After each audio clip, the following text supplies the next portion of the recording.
So we want to know all about you and your experience of depression and your journey through it from when it first sort of began and walking us through your experience until now.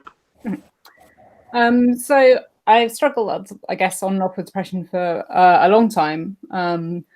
Ever since I was a teenager, associated with things that were going on with my family and stresses at school. I've always been a high achiever. I'm always someone who likes to do well, and I always put a lot of pressure on myself. And of course, that starts when you have exams when you're 16, 18.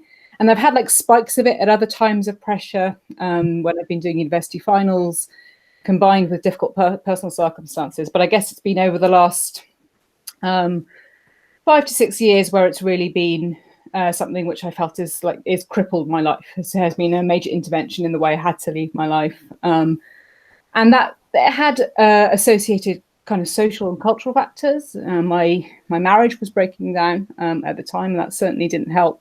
That was impacting on my job. And coming out of that, then about 5 years ago now, that initiated, I'd say, a period of 2 or 3 years of very severe depression, where I tried all sorts of things, different types of medications, self-medicating, which is not always a good idea. I went through intense periods of self-harm, all the while trying to maintain a very demanding job. I'm a university lecturer and train in a very demanding sport, Brazilian Jiu-Jitsu.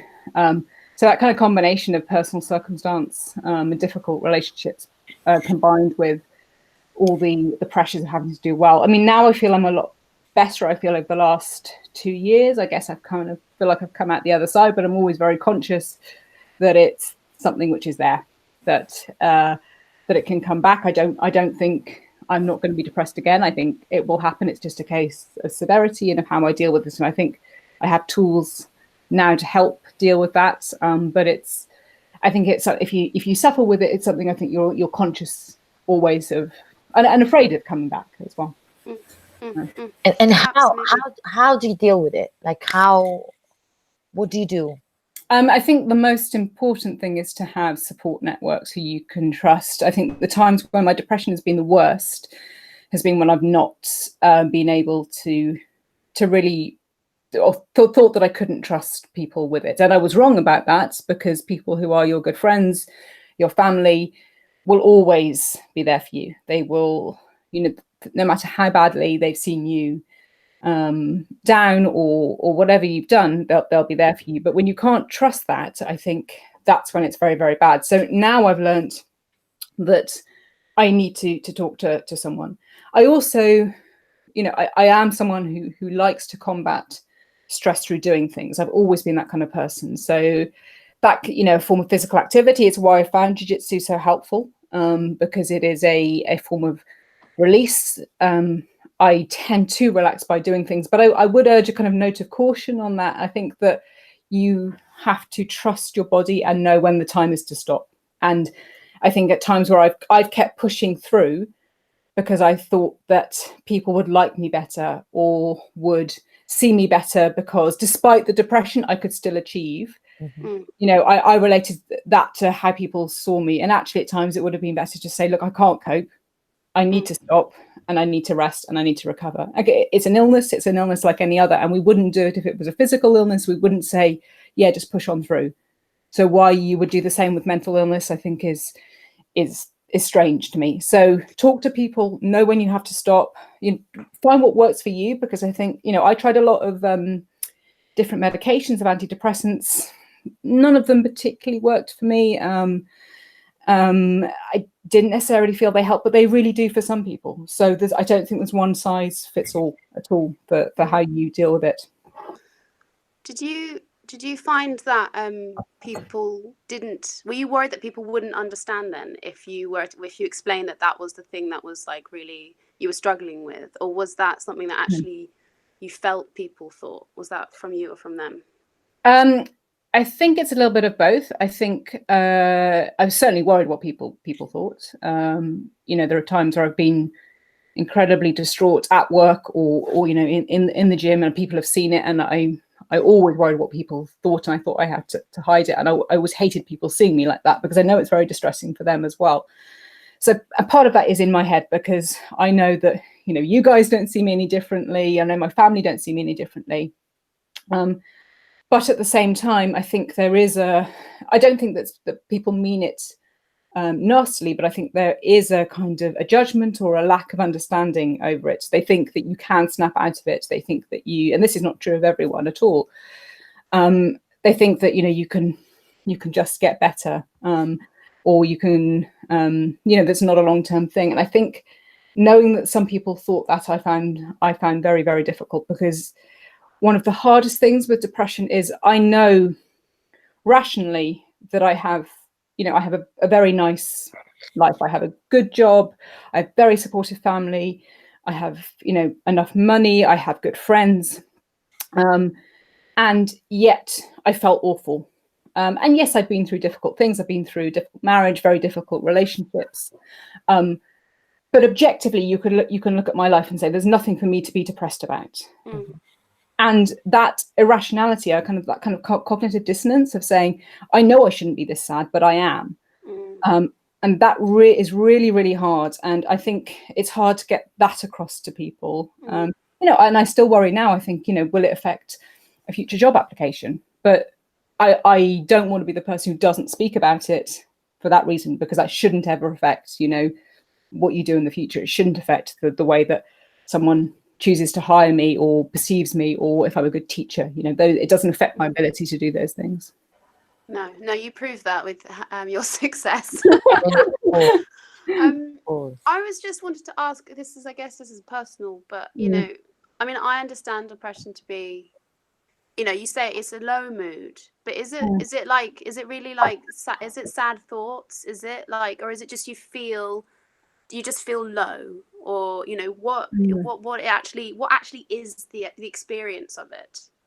I think it's a feeling of, and I know I did a bit of reading about this. It's a feeling of, it's almost a narrowing of your kind of time and space, so that you can't see any hope for the future. You do feel really, really low, and you also can't ever see that things will be different. And I think that's the thing with depression. Like, you know, it drains you your energy, it drains you your ability to do things, and you feel like you won't ever not feel like this again. So it becomes this really vicious cycle of, you know, that tomorrow is going to be the same, next week is going to be the same. I cannot picture how things will be different, and that's really, really hard. And I think they did there's some really interesting studies of how of people who are depressed being able to create narratives for imagine narratives, or writing stories, and they find it very hard, because they find it very hard to imagine a future. And I think that's the thing which is really difficult. You're living in this now of pain, and getting out of that is very hard. And that's why you need external perspective. That's why you need people to take you out of that moment and to help you with that, because it's very hard to see when you're in the moment yourself. Right. Yeah, that makes so much sense.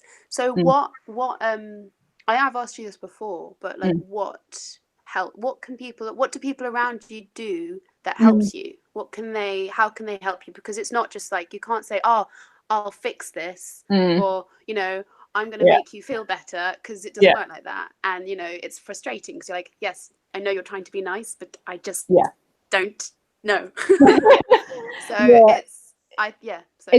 That's a really hard one, because people's instinct is to want to fix, and that's not a bad instinct. It's a really good one, but it's trying to be fixed often isn't helpful. Like, people give you, you know, solutions, and actually some of the time all you need is just company and understanding. And I think the most helpful thing I found is people who've understood that I do want to be with people, even if it looks like I don't, even if I'm crying, even if I'm miserable, even if I'm the worst company in the world because I'm really low. I really appreciate the fact that you still invite me along to that thing, that you're still happy to spend time with me, even though, you know, I'm sitting there. I mean, I remember at my lowest going out for, well, we both know him at the gym, Ash at the gym, and going out for breakfast. And I think I spent most of that breakfast in tears in a public place. And he didn't mind, you know, and he wasn't asking me to be anyone or to show anything. It just I just wanted, someone there to be company. And I think that could be the most helpful thing. Don't not invite that person just because they're probably not going to be the sparkling bit of the conversation. And or things like strategies can help. I think, like suggesting, I don't mean like self-help books, but suggest things that they might enjoy reading, which are light, or films that they might enjoy. Not kind of trying to fix practically, but to just offer avenues for expression, avenues for company, which can really help lift you out of that moment. Yeah, that's really good.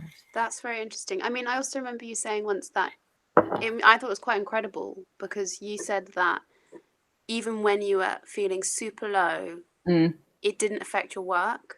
Yeah, and I find that quite amazing, because from my experience, like, everyone has their stuff. Like, I find low moods very distracting and very like very like, oh no, I can't. But you have, and so how does that work for you? Like, it is the weird thing. I mean, it's I haven't. I think it's a protective thing. I think it's that thing about me being a kind of like, I like goals. So goals actually help me. They always have done, and work has always been very goal orientated, like in that way. So yeah, I have been very, very low, and I've still been able to work. I mean, I have some of the worst.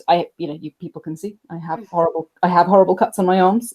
These are all been done fairly recently. I remember distinctly some of those cuts, and writing an academic paper at the same time, which I then gave, and I was fine giving. So I think the work allowed me to step out of that moment. But as I say, I think there are limits to that, because I did have to have time off work through illness, through the depression, and at some point it was time to step back and to realize that pushing wasn't always the solution. So the work was always very helpful, because it allowed me to think about something else. And I think whatever it is that you can hold onto as a kind of form of achievement when you're feeling depressed is good. It's a kind of way of, it doesn't matter what it is. It might not be work. It might be that you're going to the gym or running or baking or whatever it is, but the thing that you kind of feel where you're making a tangible is a step.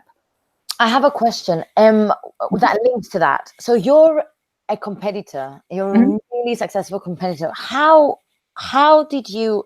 Because stepping into a competition it's a risk of losing, and you're never sure that you're going to win. And people that do not suffer with depression are feeling low and actually like really bad when they lose. How do you deal with losses in your time? And in a strange way, I think that's why I liked some of the competing and the competition, because when you lose, it's I don't like to lose. I don't think anyone who's a competitor nobody likes to lose.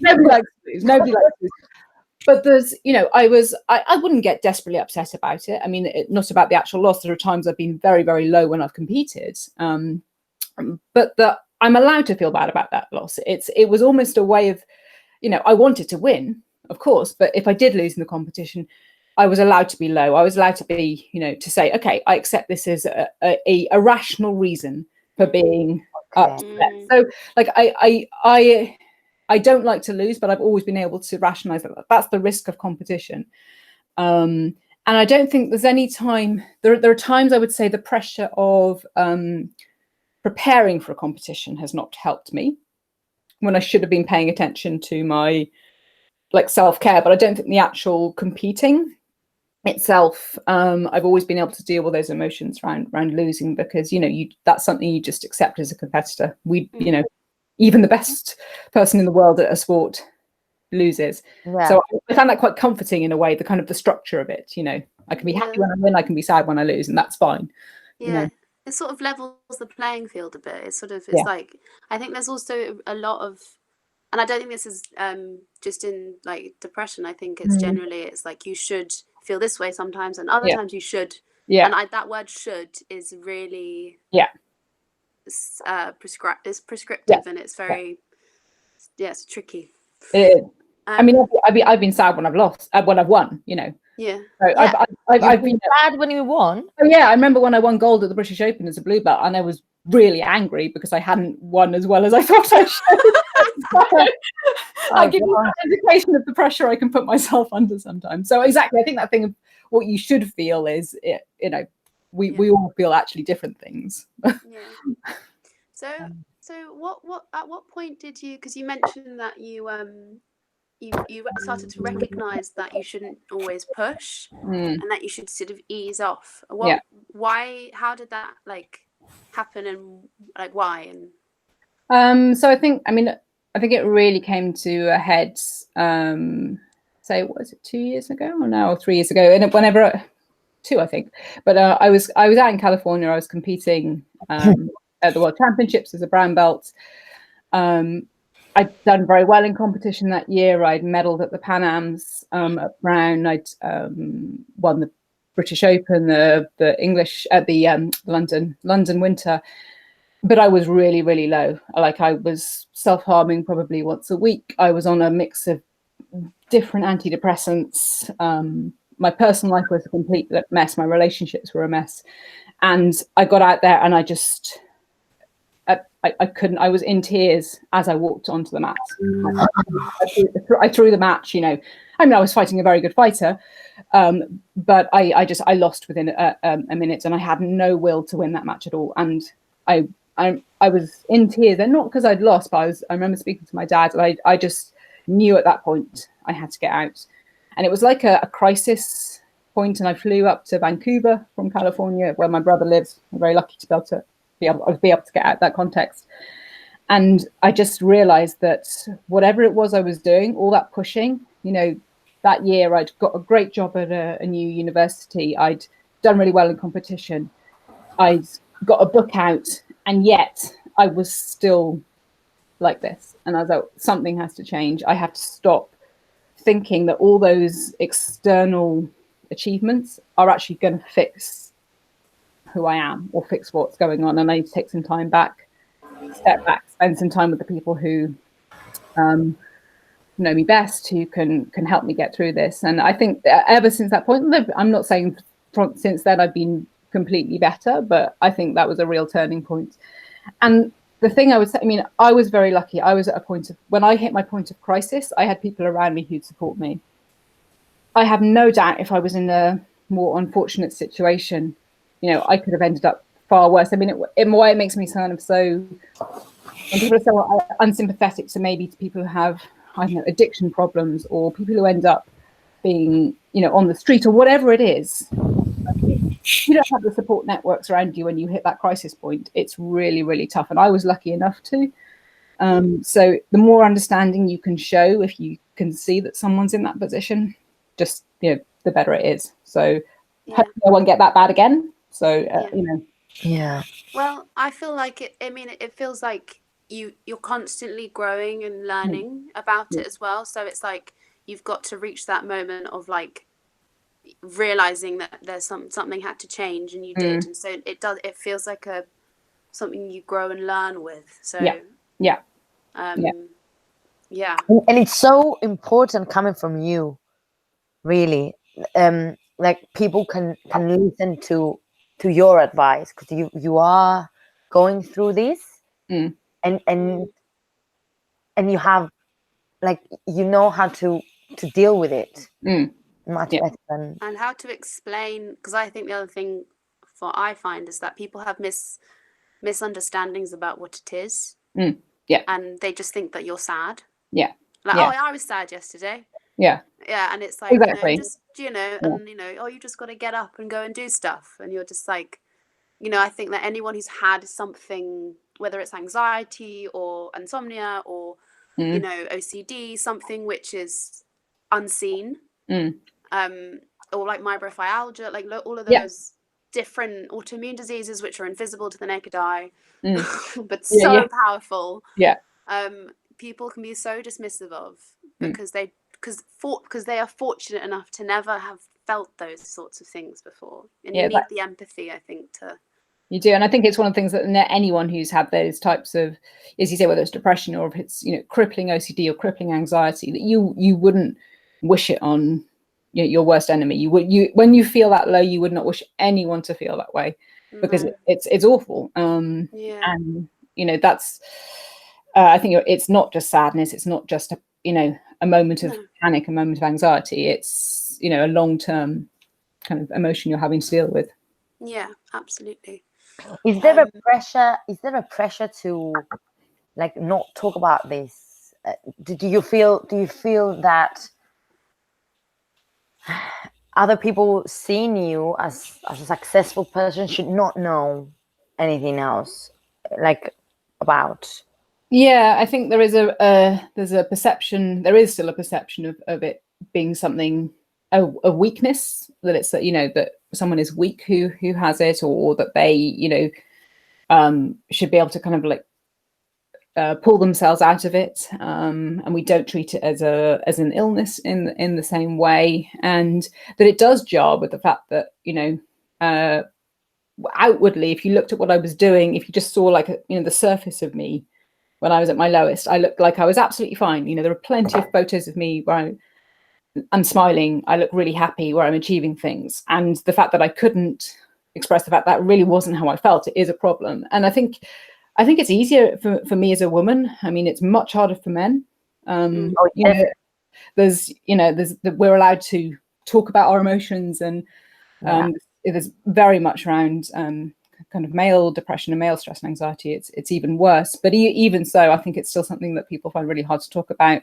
And the language of it. I'm not saying it's easy to be with someone who is severely depressed, because it's not. And I know that because I've had friends also who've been very bad. My brother has very, very bad anxiety, like crippling, and it's not easy to be around the whole time. But when someone uses language like that you're being a burden, or that you're dragging things down, or that that is the most crushing type of, because it just reconfirms what you already feel about yourself and pushes you back into a place of silence.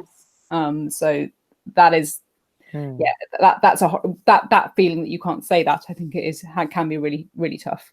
Yeah, that makes a lot of sense to me, because you need to be it's confirming your worst fears, because you're like, oh, they all do think that, I was right. Exactly. Which obviously it's like that, just that one person doesn't understand. No. But so I just want to go back a little bit. So when it first, so you said you remember having it as a teenager. Was it? Do you remember having it as a child as well?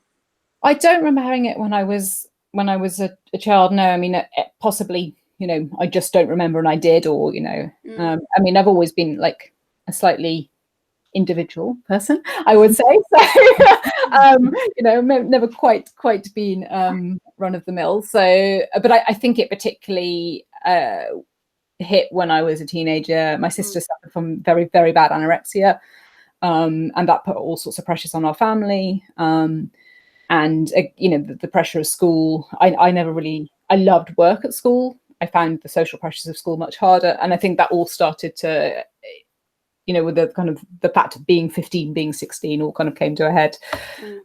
So that's when I first remember it as being something which affected my life, and I don't remember it any younger. Yeah. Could you at that point talk out about it, or did it sort of pushed down a bit, and so then you carried it alone? Like, how was it dealt with when you were that young? Yeah, I didn't really talk about it. I mean, because I think especially at that age, and Marina, you'll know this, being a teacher. I mean, you must see kids who are really struggling, but people find it so hard at that age to separate it from normal teenage angst. And when sometimes actually people are dealing with things which are much, much deeper, much, much harder. And God, I can't imagine being a teenager with Instagram and Facebook and exactly. That's what I'm saying. That's awful. I know. And they see things that are not real. And they don't understand what's real and what's not. No, and they find it very hard to talk. Exactly. To say what they feel. Yeah. And which is why, I remember quite some time ago, I posted photos of my scars, and some people were like, oh, why did you do that? And I was like, well, because I do it too. I present the social media version of me. I present the Instagram filtered version. And that isn't what our lives are like. And, you know, if you're 15, 16 and you think everyone has this kind of this perfect vision, I mean, I couldn't have dealt with it at all. I think we do kind of have a responsibility to, I'm not saying you want to fill your Instagram with that necessarily, but we have a responsibility to be able to talk about it in public fora and to be able to express those emotions and express difficult emotions as well as positive ones. And that should be part of like our, you know, our public emotional discourse, is to be able to talk about that, for sure. Yeah. So coming away from this, like, what I'm just thinking of girls and boys who are 15, 16, starting to struggle with these sorts of intense low feelings, whether it's depression or anxiety or anything like that. What is there anything that you think would you say to yourself when you were that young, now that you have the experience that you have and you've come through and your understanding is developed? I'd say one, trust people more than you think you can, because actually generally people are good and kind and will see the best. And if they don't, it's generally because they don't understand, not because they want to be hurtful. Very few people, you know, in my experience, you know, act out of viciousness. And if you can express that, so trust that people will be there for you, because they will. Not everyone, but if they're not there for you at the moment you need them, then, you know, they're not there for you, and you know that. And I would also say, try and find things, whatever it is, which give you support mechanisms outside the kind of your immediate circle. So, I mean, the jiu-jitsu, as I say, has done that for me. It's been something which has been really, really positive. It doesn't have to be jiu-jitsu. When I was 16 or 17, I danced a lot. I did like ballet, tap, modern theatre, which I'd done. And that gave me an outlet in the same way that I have now with sport, where I was able to do something, I was able to meet different people, and I was able to kind of be a slightly different person. So, you know, find something like that. And, you know, don't be afraid to seek medical help if you need it. You know, doctors, you may not think that drugs are the right way for you, may not think that a particular form of therapy is the right way for you, but talk to someone, talk to a professional who can help. Doctors are, you know, they do know what they're talking about. My parents are both doctors, and even if you decide that the route is not therapy or drugs, that they, you know, it's having someone who's completely independent, completely confidential. That's always there for you. There's no harm in going to see your GP or, you know, picking up the phone to a medical professional. So use the networks that there are for people. Okay. And on the flip side, for parents of children, I have my own experiences of this, where the parents you have a child and something's happening. They don't know what. The child doesn't know what. No one's, and there's suddenly there's friction. There's, why aren't you getting out of bed? Why aren't you doing this? You should be doing your schoolwork. All of this stuff, and the parents are going, "Have I done something wrong?" What? I guess I don't know if it's the right question, but you know, what signs are there, or like, what can a parent do, like, to sort of, you know, show that they care without just, do you know what I mean? What can they do? Yeah, I think it's really hard, because again, I don't know, I'm not a parent myself. I'm only the child of two very caring parents. But I would say, speaking from personal experience, from the way that my dad likes to fix things. I mean, my parents are both doctors, as I say, or were both doctors, and my dad's approach is to fix, and that sometimes is really helpful. It's sometimes not. I mean, if you're worried as a parent, you know, you can always again call a professional and see what they would advise. But just I think always, whether it's a parent or a friend or a partner, just keep encouraging that person to keep doing things, even if the response you get is no and angry and sad and resentful. And it takes a lot of patience, and I'm not saying it's easy, but just keep doing the thing, you know, keep doing the things that you would want them to do, that you want them to come out for the walk. Keep inviting them, because one day they'll come. And the number of times, like, my parents have like made me go out on walks with them, when I was like, no, all I want to do is like lie on the sofa because I feel so miserable. And slowly over time, you know, It helped. It took a while, but just keep the kind of gentle, it's not even pressure, but just always offer the opportunities, because the more you offer the opportunities for someone to see the way out, the more they'll take them. Yeah, that makes a lot of sense. Yeah. I think that's everything that So I can think of. The points, the final points for people that may feel similar is the key point I got is the support network. Like the people that you have around you, and the trust that you build with them, and also physical activity, but with the caveat that you shouldn't put too much pressure. Do you know, find your solution which works for you. Mine was quite a high pressurized solution. You know, it involved quite a bit of competing, but whatever works for you. And don't be afraid to change your routine if it's not working. Try something else. Try something different. Perfect. Cool. Thank you so much, Kat. You're very welcome. Thanks for sharing. Hope you are enjoying your time in quarantine. You're very welcome. Good time. You're welcome. Bye.